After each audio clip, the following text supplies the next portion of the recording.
Welcome to round 3 of the Parenting Roundabout podcast for the week of November 4th. I'm Terry Morrow, and I'm here with Nicole Eridix.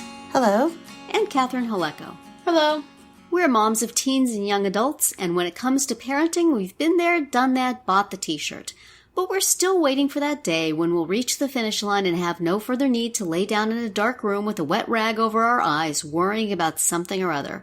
Wednesday is Complaint Day here on Parenting Roundabout, and today we're complaining about this new ABC song I heard about on the Bobby Bones show. Or, maybe we're complaining about other people complaining about it, but I don't think so. I think we're complaining about the song. We'll see.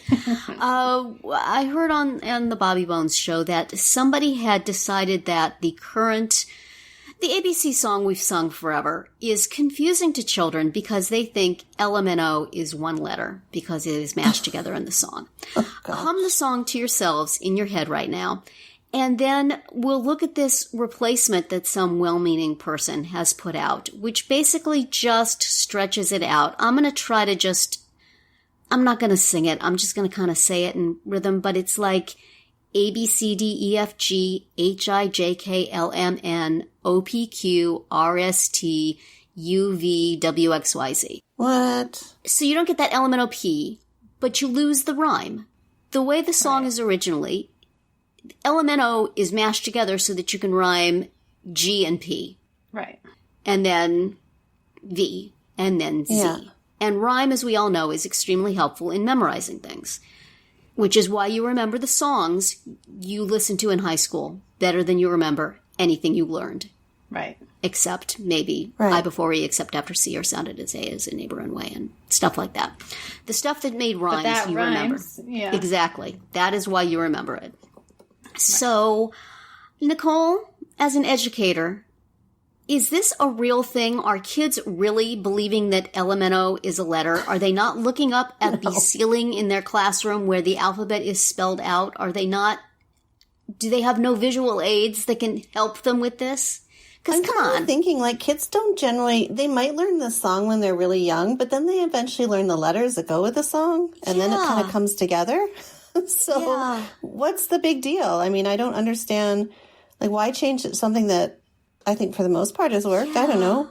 Yeah, I try not to be a fuddy-duddy with this stuff, but I think this is fixing something that ain't broke. Yeah. And breaking it in a different way because it's going to be more difficult for kids to remember. Mm-hmm. And for parents to remember, certainly. Right, not to mention the parents and teachers who are singing it to them in the first place. And it just sounds stupid. I'm sorry. It just doesn't sound right. So, so we thought we would talk today about that as well as just other things that are getting fixed for no reason. I mean, I don't really care about Cursive. I think there's less and less reason anybody is ever going to use it. So if they want to not make a big deal about that in school, I'm not going to burn the building down. And new math is confusing to me, but maybe it's easier to, but this is just seems like addressing a problem that is not really a problem. Right. I really don't think kids are trying to write thinking LMNO is one letter. No. I think that's somebody trying to make things too easy. Maybe if they're, second language learners, that might be a little confusing, but because the ABC song is so prevalent in our, North American society. But it's the sort of thing that requires one look at a visual aid to clear it up. Yeah. But that's the thing, right? When they learn that in school, the kids come to school anyway knowing the song, and then you teach them the letters that go, they already know their letters too now. Yeah. But you're teaching them all sorts of other things that go along with the song, so it's just going to reinforce what the song means. So, point at the letters as you sing it with them, and you only need to see the letters once to understand. Yeah. Right. I mean, if you're just teaching the song, then that's an issue. But, Yeah. Even then, a little enunciation and you would be fine, Mm-hmm. Yeah. Yeah. Yeah, I think there's a lot of, little mnemonics and, for the most part, I feel like schools and teachers are using the same ones that we used when we were kids, which... If they work. Exactly. I don't know, what's the one about, my very... Yeah. The one about the planets, my very... educated mother or something. I see Right. now, I can't remember it. Well, there's Roy G. Biv. I used Roy G. Biv just the other day. Biv. Somebody said, "What's the first color in a rainbow?" And I thought, Roy G. Biv, red. Right. So, and that people stuff sticks with manage you. to deal with that, even though the last two are indigo and violet instead of blue and purple. Right. Right. Right. And there was I've forgotten the mnemonic, but I remember the thing: kingdom, phylum, class, order, family, genus, species. There was one of those things for that. I don't King know. Philip something. My high school biology teacher, Mr. Wookerfinney, taught me that. And I have forgotten the mnemonic, but I always remember those things. So, those are helpful. And I think that... Like 30 days past September. I use that. That's another rhyming one. Often. April, June, and November. Mm-hmm. So, rhymes are helpful, y'all. Don't mess up the rhyme of your alphabet song. It will not make it easier to remember. No. But have you guys come across any other things that you thought were Ridiculous? not necessary? Huh? Ridiculous? Yes. Well, I was trying to be nicer about it, but yeah. Ridiculous and not necessary. Well, I mean, this is not related to school and stuff, but, we just recently had Halloween and trick-or-treat, and I know a lot of places changed the trick-or-treat so that it is not on October 31st. Uh-huh. And I am a purist. Like, let's do it on Halloween. Even though sometimes it's a school night, even though, like my son had rehearsal, and his director did not change it. So she was like, everyone has to come. But I still want it to be on Halloween. Well, it's like if you're going to lose one night of your life giving out, how many thousands of pieces of candy did you give out? About 1,400. About 1,400. Oh my gosh. Just do it one night. You don't want people dribbling along for 5 nights, Well, no. I mean, right. It's just some communities, I think, they set their trick-or-treat hours and they do it on a day. They do it on a Saturday or Sunday afternoon or whatever. That's crazy. I don't know. Yeah. Just do it the old-fashioned way. Absolutely. Absolutely. Wow. Set the date, and that's it. If you can't do it on that date, sorry. Go buy a bag of candy at the drugstore. They're cheap. They're on sale. Yeah, now they are. Yeah. And just ask your mother 50 times, trick or treat, trick or treat. She'll throw a piece of candy in your pillowcase. It'll be fine.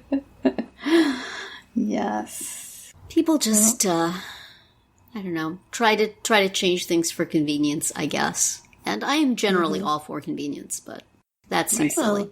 It's like, Christmas is an inconvenient day this year, so we're just going to celebrate it on the nearest weekend. That doesn't happen. We don't feel like getting together on Thanksgivings. If you want to, I guess, as your family, but instituting it seems silly. Yeah. Right. Yeah. How about you, Nicole? Have you seen anything lately that you thought was a change that did not need to be made?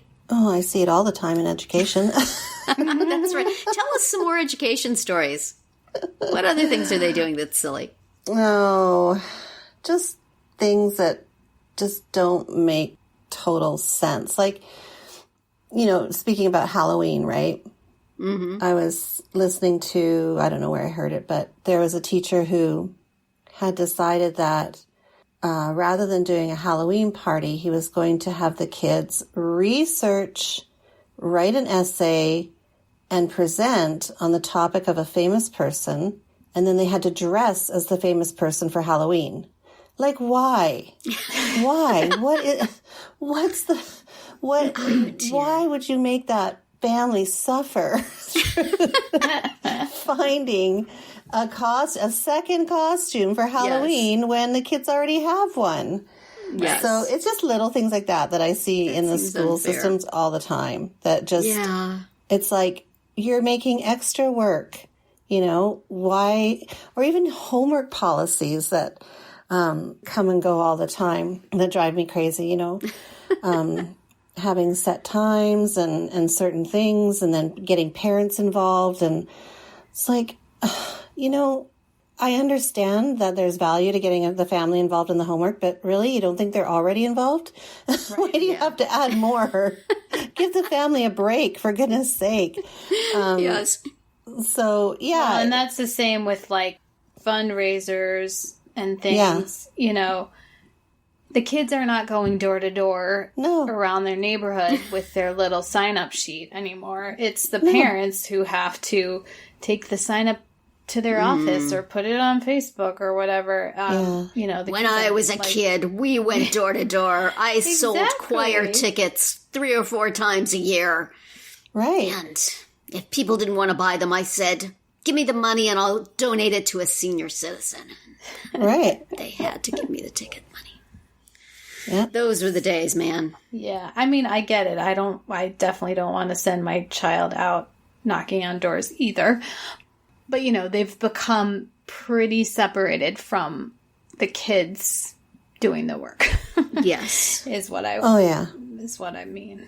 You'd think these days they'd find some way to have kids use their social media to sell stuff. Like, here's the website for the cookies. Right. Put it on all of your social media.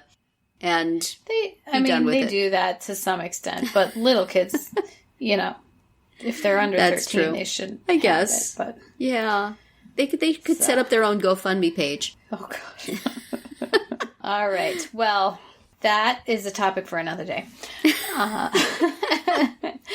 We've traveled some distance from the ABC song. Which we have. We are going to stick with doing it the old way. Thank you very much. Yes. And that is it for today's round 3. Tune in tomorrow when we'll obsess about our need to vent, which, of course, we do right here every Wednesday. Right. And then come back on Friday to see what we've come up with for our Roundup picks this week. Find all our episodes at parentingroundabout.com and talk back in the comments there, on our Facebook page, or on Twitter, where you'll find us at Roundabout Chat.